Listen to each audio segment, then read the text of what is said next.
بسم اللہ الرحمن الرحیم۔ مختار نے اپنے غلام ضربی کو شمر کی تلاش میں روانہ کیا۔ شمر کے ایک رفیق کار مسلم ابن عبداللہ ضیابی کا بیان ہے کہ مختار کے غلام ضربی نے ہمارا تعاقب کیا اور ہمیں آ لیا۔ ہم اپنے دبلے پتلے تیز رو گھوڑوں پر کوفہ سے نکل چکے تھے۔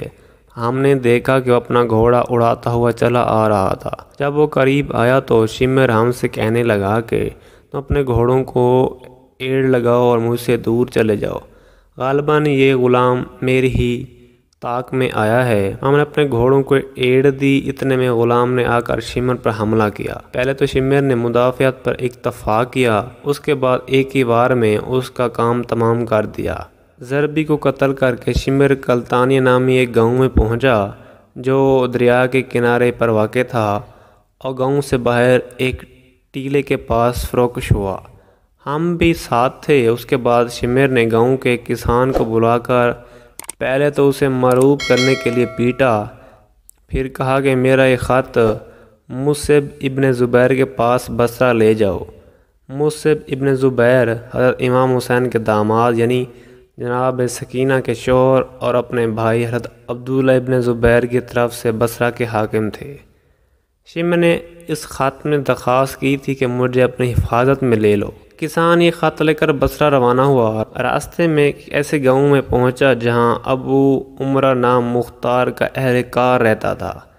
کسان کو اس گاؤں کا ایک اور کسان ملا جس سے اس کی پرانی ملاقات تھی۔ وہ اس سے شمر کی بدسلوکی اور ایذا رسانی کا شکوہ کرنے لگا۔ یہ دونوں کھڑے ابھی باتیں ہی کر رہے تھے کہ ابو عمرہ کا ایک سپاہی ان کے پاس سے گزرا جس کا نام عبد الرحمن ابن ابو کنود تھا۔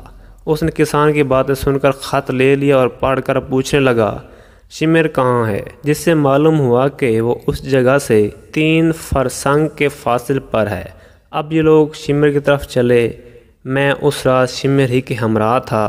ہم لوگوں نے شمر سے کہا کاش تم ہمیں اس گاؤں سے لے چلتے، ہم یہاں سخت خوف زدہ ہیں۔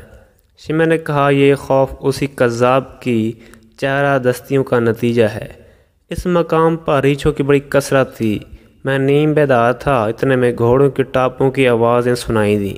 میں نے خیال کیا کہ یہ ریچھ کی آواز ہوگی، مگر وہ آواز زیادہ شدید ہوئی تو میں جاگ اٹھا اور یقین ہوا کہ یہ ریچھوں کی آواز نہیں ہے۔ اتنے میں گھوڑوں کے سوار ٹیلے سے اتر کر ہمارے پاس پہنچ گئے اور آتے ہی صدائے تکبیر بلند کی۔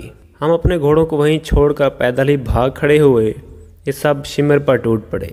شمر نے بڑی پھرتی سے نیزہ اٹھایا اور ہر طرف وار کرنے لگا۔ وہ اس وقت یہ رجز یا اشعار پڑھ کر مقابلہ کر رہا تھا۔ ترجمہ: تم نے کچھار کے ایک دلیر اور خون آشام شیر کو چھیڑا ہے جو کہ مضبوط اور توانا ہے اور کندھے توڑتا ہے۔ وہ کبھی دشمن کے مقابلے میں عاجز و کمزور ہو کر نہیں سوتا بلکہ لڑتا اور لڑاتا رہتا ہے۔